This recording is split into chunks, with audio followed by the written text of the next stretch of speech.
गुरुर्ब्रह्मा गुरुर्विष्णु गुरुर्देवो महेश्वरः गुरु साक्षात् परं ब्रह्म तस्मै श्री गुरवे नमः। रामानुजं सीतां भरतं भरतानुजं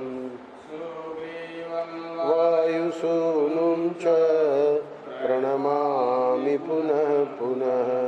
नमोऽस्तु रामाय सलक्ष्मणाय देव्यै च तस्यै जनकात्मजायै। नमोऽस्तु इन्द्रयमानिलेभ्यो नमोऽस्तु चन्द्रार्कमरुद्गणेभ्यः। नारायण नारायण नारायण नारायण। वाल्मीकि रामायण के सुंदरकांड के 24वें अध्याय में हमने प्रवेश कल किया था। ये राक्षसियों को नियुक्त कर दिया है रावण ने कि इसको कैसे भी करके 2 महीने में डरा धमका के तैयार करो।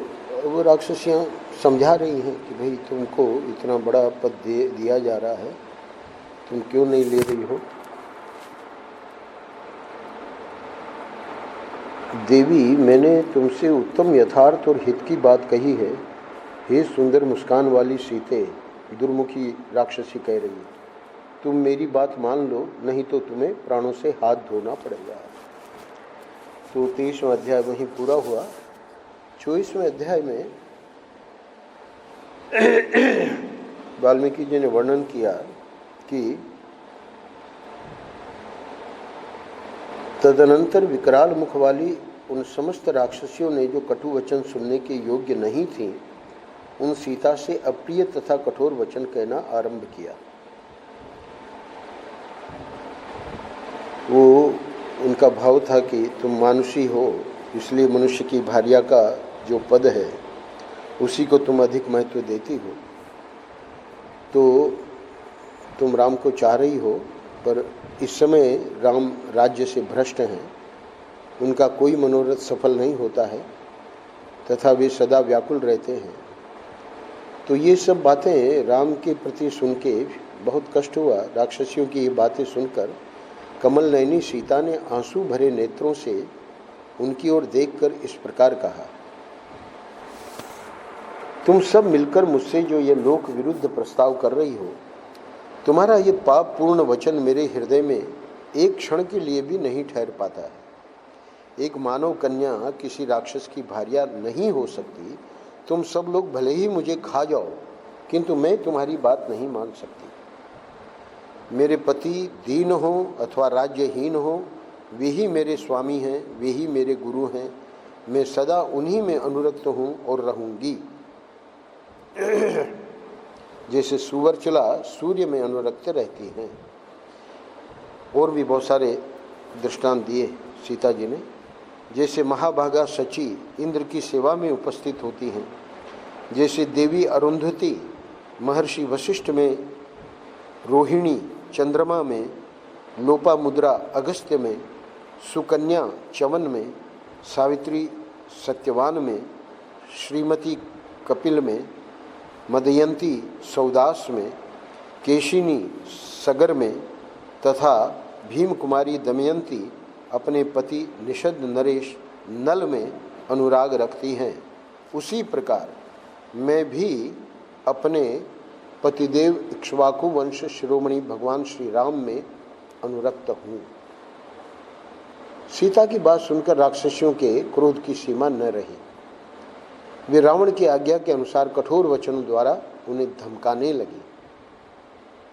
अशोक वृक्ष में चुपचाप छिपे बैठे हुए वानर हनुमान जी सीता को फटकारती हुई राक्षसियों की बातें सुनते रहे।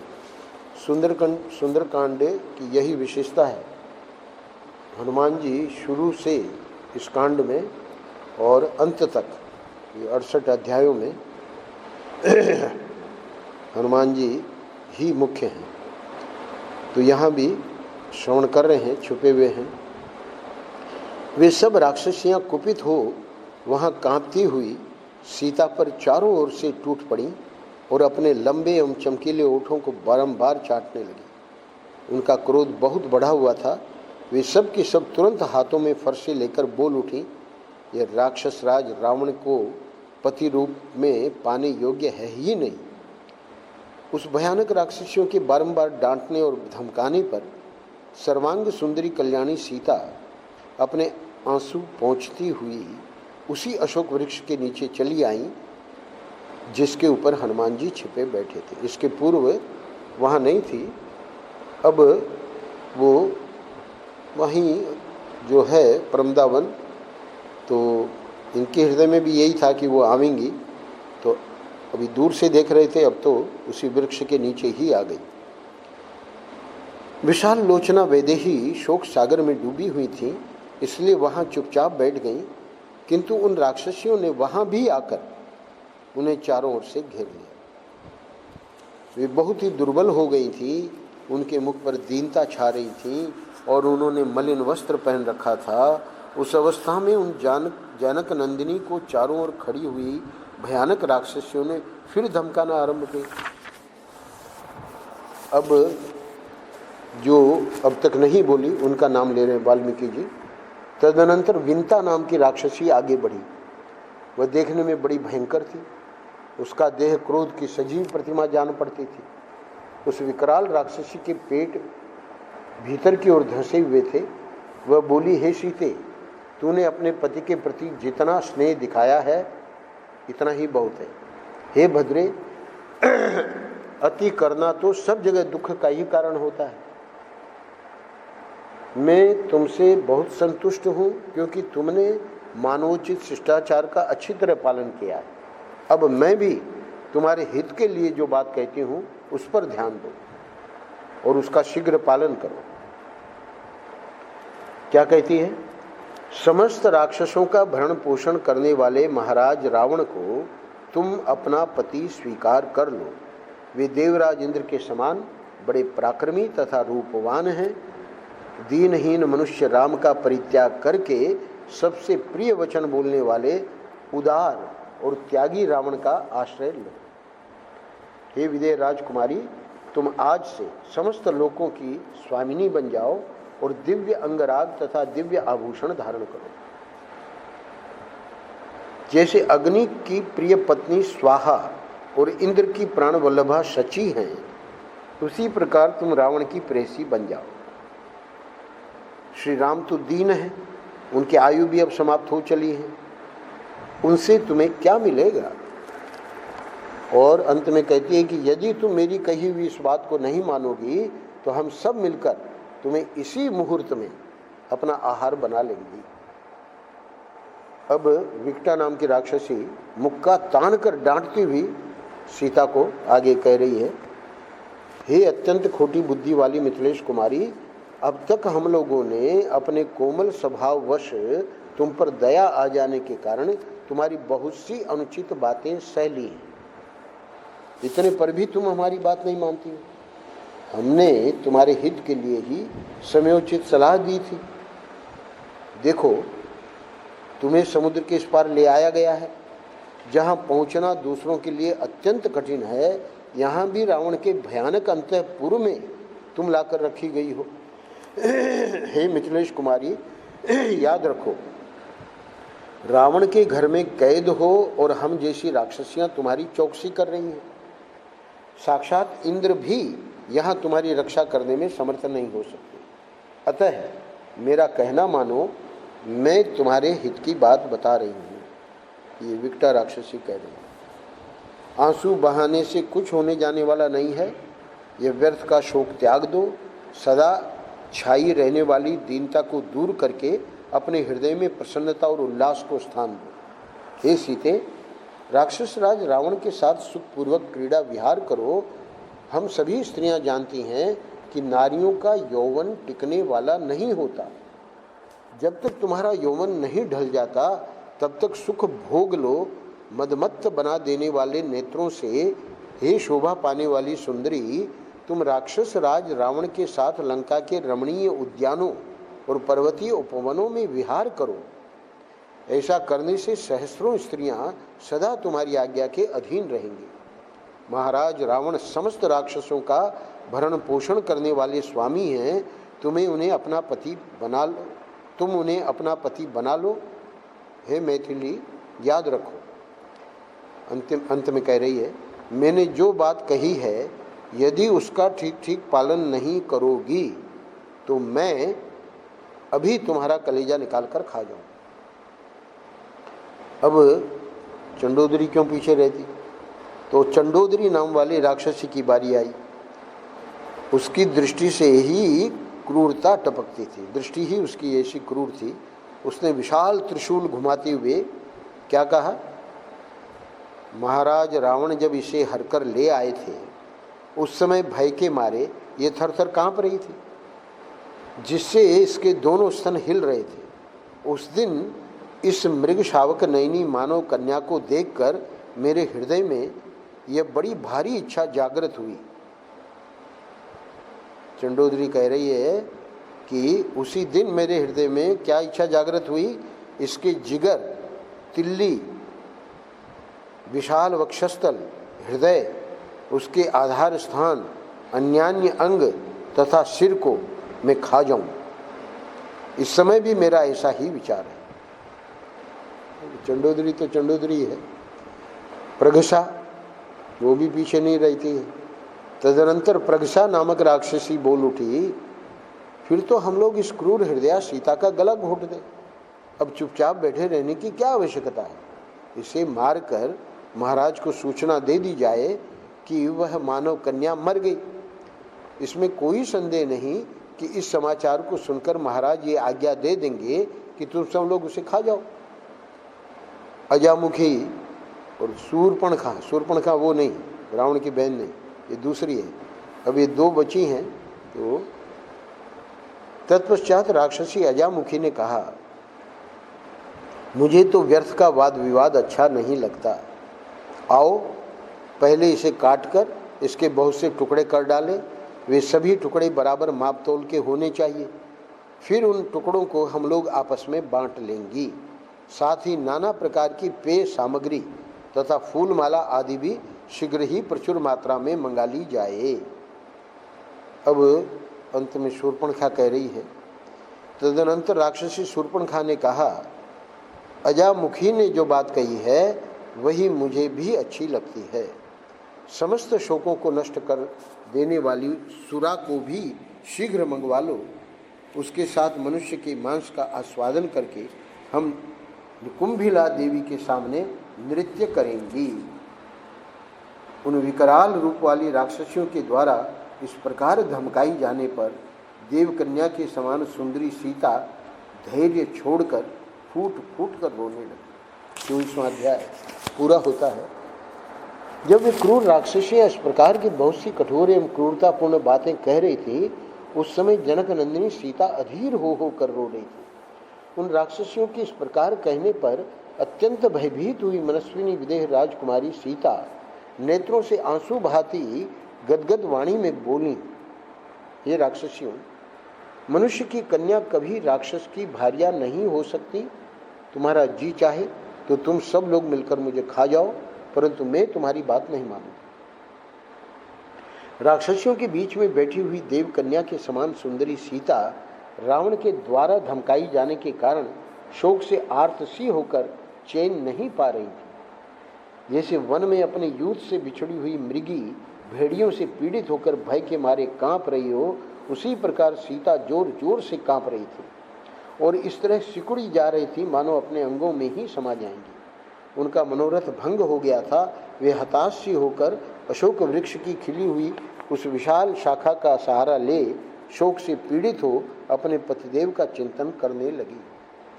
आंसुओं के प्रवाह से अपने स्थूल उरोजों का अभिषेक करती हुई वे चिंता में डूबी थी और उस समय शोक का पार नहीं पा रही थी।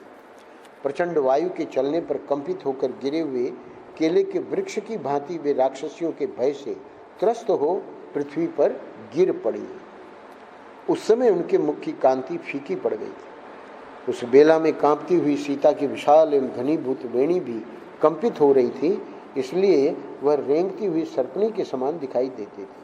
वे शोक से पीड़ित होकर लंबी सांसें खींच रही थीं और क्रोध से अचेत सी होकर आर्त भाव से आंसू बहा रही थी। उस समय मिथिलेश कुमारी इस प्रकार विलाप करने लगी, हा राम, हा लक्ष्मण, हा मेरी सासू कौशल्य, हा आर्य सुमित्रे। बारंबार ऐसा कहकर दुख से पीड़ित हुई भामिनी सीता रोने बिलखने लगी। हाय, पंडितों ने यह लोकोक्ति ठीक ही कही है कि किसी भी स्त्री या पुरुष की मृत्यु बिना समय आए नहीं होती। तभी तो मैं श्री राम के दर्शन से वंचित तथा इन क्रूर राक्षसियों द्वारा पीड़ित होने पर भी यहाँ मुहूर्त भर भी जी रही हूँ। मैंने पूर्व जन्म में बहुत थोड़े पुण्य किए थे, इसीलिए इस दीन दशा में पड़कर मैं अनाथ की भांति मारी जाऊंगी।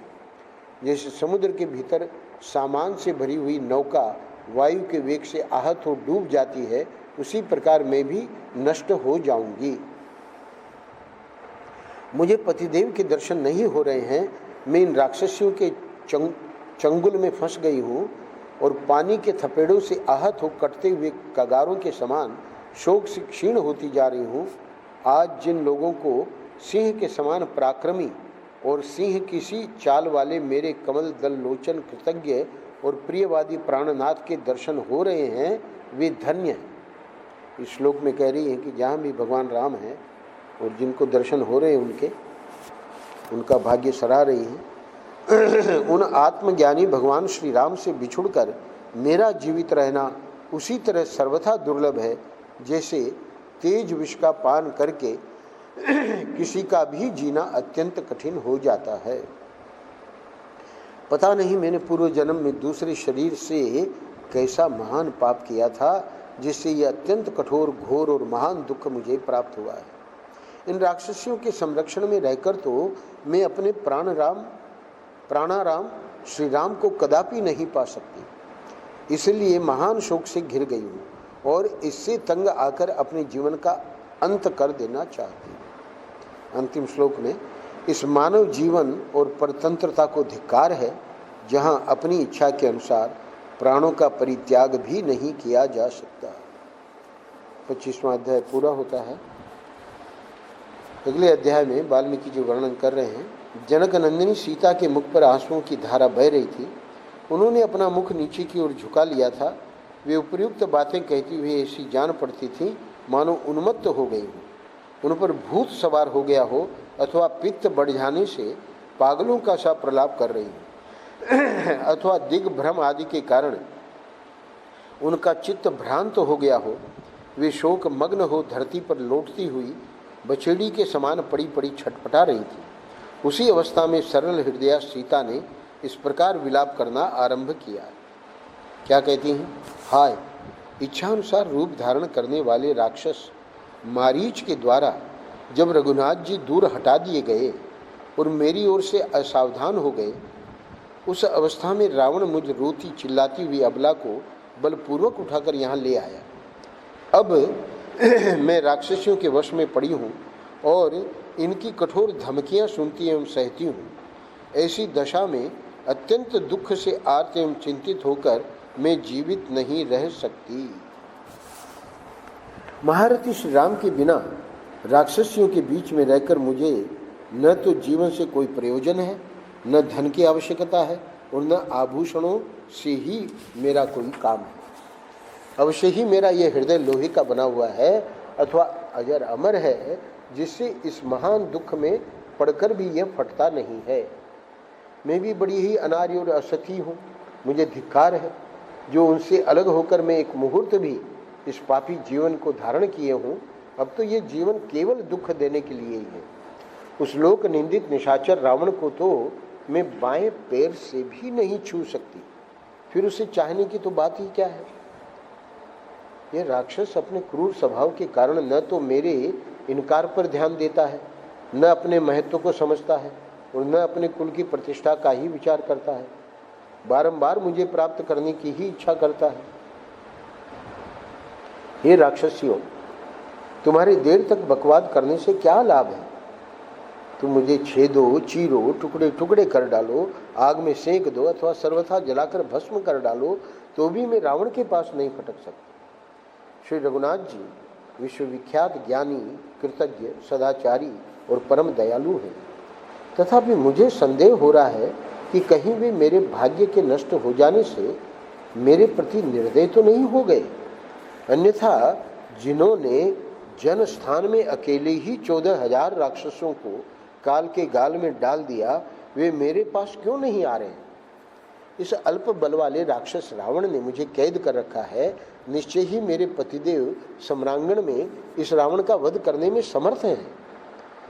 जिन श्री राम ने दंडकारण्य के भीतर राक्षस शिरोमणि विराध को युद्ध में मार डाला था, वे मेरी रक्षा करने के लिए यहाँ क्यों नहीं आ रहे हैं? ये लंका समुद्र के बीच में बसी है, अतः किसी दूसरे के लिए यहाँ आक्रमण करना भले ही कठिन हो, किंतु श्री रघुनाथ जी के बाणों की गति यहाँ भी कुंठित नहीं हो सकती। वह कौन सा कारण है जिससे बाधित होकर सुदृढ़ पराक्रमी श्री राम राक्षस द्वारा अपहृत हुई अपनी प्राण पत्नी सीता को छुड़ाने के लिए नहीं आ रहे हैं? मुझे तो संदेह होता है कि लक्ष्मण जी के ज्येष्ठ भ्राता श्री रामचंद्र जी को मेरे इस लंका में होने का पता ही नहीं है। मेरे यहाँ होने की बात यदि वे जानते होते तो उनके जैसा तेजस्वी पुरुष अपनी पत्नी का यह तिरस्कार कैसे सह सकता था? जो श्री रघुनाथ जी को मेरे हरे जाने की सूचना दे सकते थे, उन गृध्रराज जटायु को भी रावण ने युद्ध में मार गिराया था। जटायु यद्यपि बूढ़े थे तो भी मुझ पर अनुग्रह करके रावण का वध करने के लिए उद्यत हो उन्होंने बहुत बड़ा पुरुषार्थ किया था।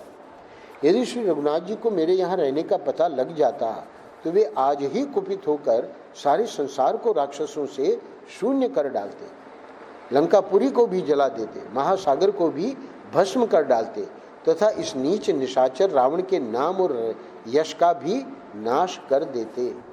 फिर तो निस्संदेह अपने पतियों का संहार हो जाने से घर घर में राक्षसियों का इसी प्रकार क्रंदन होता जैसे आज मैं रो रही हूँ। श्री राम और लक्ष्मण लंका का पता लगाकर निश्चय ही राक्षसियों का संहार करेंगे। जिस शत्रु को उन दोनों भाइयों ने एक बार देख लिया वह 2 घड़ी भी जीवित नहीं रह सकता।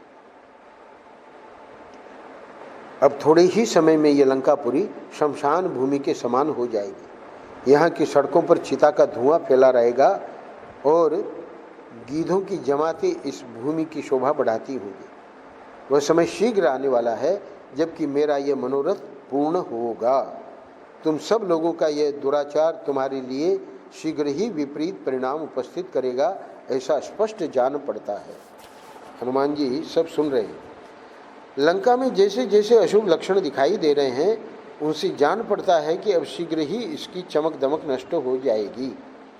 पापाचारी राक्षस राज रावण के मारे जाने पर यह दुर्धर्ष लंकापुरी भी निश्चय ही विधवा युवती की भांति सूख जाएगी, नष्ट हो जाएगी।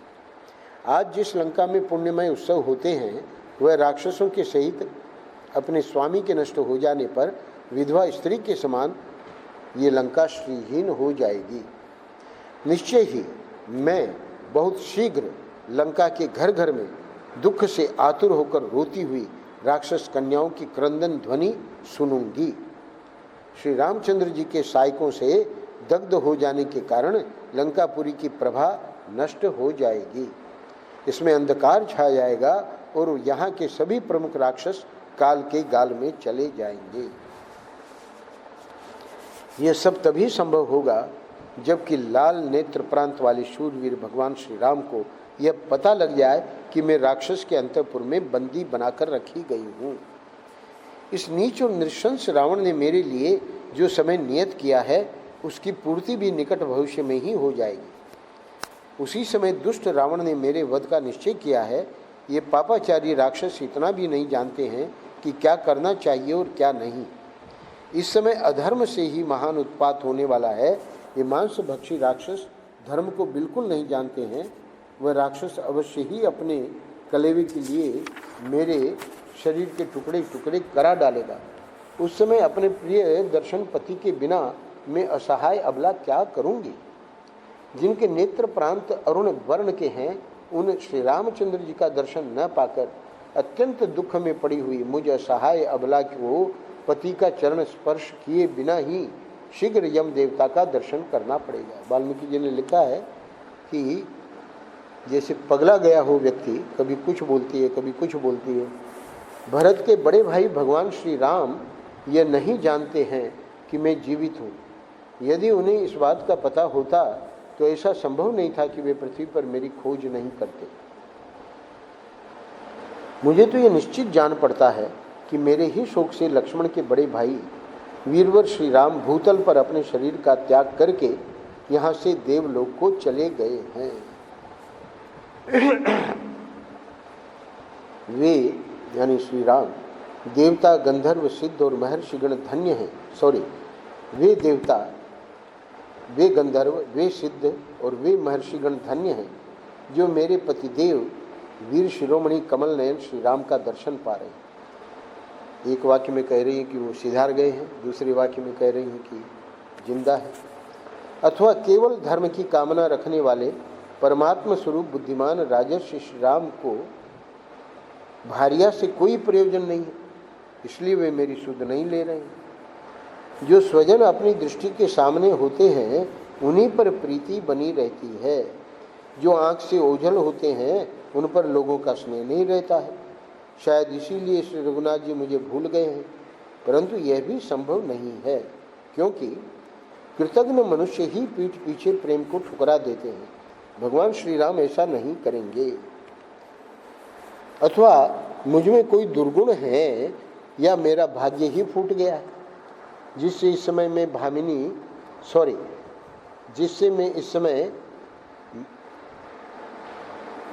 माननीय सीता अपने परम पूजनीय पति श्री राम से बिछुड़ गई हूँ। मेरे पति भगवान श्री राम का सदाचार अक्षुण्ण है। वे शूरवीर होने के साथ ही शत्रुओं का संहार करने में समर्थ हैं। मैं उनसे संरक्षण पाने के योग्य हूँ, परंतु उन महात्मा से बिछुड़ गई ऐसी दशा में जीवित रहने की अपेक्षा मर जाना ही मेरे लिए श्रेयस्कर है। अथवा वन में फल मूल खाकर विचरने वाले वे दोनों वनवासी बंधु नरश्रेष्ठ श्री राम और लक्ष्मण अब अहिंसा का व्रत लेकर अपने अस्त्र शस्त्रों का परित्याग कर चुके हैं, संभव है। अथवा दुरात्मा राक्षस राज रावण ने उन दोनों शूरवीर बंधु श्री राम और लक्ष्मण को छल से मरवा डाला हो। अतः ऐसे समय में मैं सब प्रकार से अपने जीवन का अंत कर देने की इच्छा रखती हूँ, परंतु मालूम होता है इस महान दुख में होते हुए भी अभी मेरी मृत्यु नहीं लिखी है। सत्य स्वरूप परमात्मा को ही अपना आत्मा मानने वाले और अपने अंतःकरण को वश में रखने वाले वे महाभाग महात्मा महर्षिगण धन्य हैं, जिनके कोई प्रिय और अप्रिय नहीं है। महात्मा लोग असंग होते हैं तो उनकी प्रशंसा कर रही है कि न तो उनके कोई प्रिय है न कोई अप्रिय है। बाकी ये प्रियता और अप्रियता बड़ा कष्ट देती है। जिन्हें प्रिय के वियोग से दुख नहीं होता और अप्रिय का संयोग प्राप्त होने पर उससे भी अधिक कष्ट का अनुभव नहीं होता, इस प्रकार जो प्रिय और अप्रिय दोनों से परे हैं उन महात्माओं को मेरा नमस्कार है। अंतिम श्लोक में कहती है, मैं अपने प्रियतम आत्मज्ञानी भगवान श्री राम से बिछुड़ गई हूँ और पापी रावण के चंगुल में आ फंसी हूँ, अतः अब इन प्राणों का परित्याग कर दूंगी। 26वां अध्याय यहाँ पूरा होता है। अगले अध्याय में वाल्मीकि जी वर्णन कर रहे हैं, सीता ने जब ऐसी भयंकर बात कही तब वे राक्षसियाँ क्रोध से अचेत सी हो गईं और उनमें से कुछ उस दुरात्मा रावण से वह संवाद कहने के लिए चल दी, क्योंकि अब रिपोर्ट भी देनी है। तत्पश्चात भयंकर दिखाई देने वाली वे राक्षसियाँ सीता के पास आकर पुनः एक ही प्रयोजन से संबंध रखने वाली कठोर बातें जो उनके लिए ही अनर्थकारिणी थीं कहने लगी। क्या कही? हे पापपूर्ण विचार रखने वाली अनार्य सीते, आज इसी समय ये सब राक्षसियाँ मौज के साथ तेरा यह मांस खाएंगी। उन दुष्ट निशाचरियों के द्वारा सीता को इस प्रकार डराई जाती देख बूढ़ी राक्षसी त्रिजटा, जो उस समय सोकर उठी थी, तत्काल सोकर उठी थी, उन सब राक्षसियों से कहने लगी, हे नीच निशाचरियों, तुम लोग अपने आप को ही खा जाओ। राजा जनक की प्यारी बेटी तथा महाराज दशरथ की प्रिय पुत्र वधू सीता जी को नहीं खा सकोगी। आज मैंने बड़ा भयंकर और रोमांचकारी स्वप्न देखा है, जो राक्षसों के विनाश और सीतापति के अभ्युदय की सूचना देने वाला है। त्रिजटा के ऐसा कहने पर वे सब राक्षसियाँ जो पहले क्रोध से आविष्ट थी, भयभीत हो उठी और त्रिजटा से इस प्रकार बोली, अरे बताओ तो सही, तुमने आज रात में ये कैसा स्वप्न देखा है। उन राक्षसियों के मुख से निकली हुई ये बात सुनकर त्रिजटा ने उस समय वह स्वप्न संबंधी बात इस प्रकार कही। ये राक्षसियों में सीनियर है तो उसका बड़ा सम्मान करती है सब राक्षसियाँ। अब वो त्रिजटा अपने स्वप्न के बारे में कहती है, आज स्वप्न में मैंने देखा है कि आकाश में चलने वाली एक दिव्य शिबिका है। वह हाथी दांत की बनी हुई है, उसमें 1000 घोड़े जुते हुए हैं और श्वेत पुष्पों की माला तथा श्वेत वस्त्र धारण किए स्वयं श्री रघुनाथ जी लक्ष्मण के साथ उस शिबिका पर चढ़कर यहाँ पधारे। और क्या देखा, और ये भी देखा कि सीता श्वेत वस्त्र धारण किए श्वेत पर्वत के शिखर पर बैठी है और वह पर्वत समुद्र से घिरा हुआ है। वहाँ जैसे सूर्य देव से उनकी प्रभा मिलती है, उसी प्रकार सीता श्री रामचंद्र जी से मिली है। मैंने श्री रघुनाथ जी को फिर देखा, वे 4 दांत वाले विशाल गजराज पर, जैसे स्वप्न में होता है। पहले तो शिबिका भी देखा, फिर देखा तो उस समय 4 दांत वाले विशाल गजराज पर, जो पर्वत के समान ऊंचा था, लक्ष्मण के साथ बैठे हुए बड़ी शोभा पा रहे थे। तदनंतर अपने तेज से सूर्य के समान प्रकाशित होते तथा श्वेत माला और श्वेत वस्त्र धारण किए वे दोनों भाई श्री राम और लक्ष्मण जानकी जी के पास आए। फिर क्या हुआ, यहाँ 13वें श्लोक पे हम लोग आज विश्राम दे रहे हैं। त्रिजटा सुनावेगी अपने स्वप्न के बारे में। 54 श्लोकों का यह अध्याय है, 27वां। नारायण नारायण नारायण नारायण। श्री राम।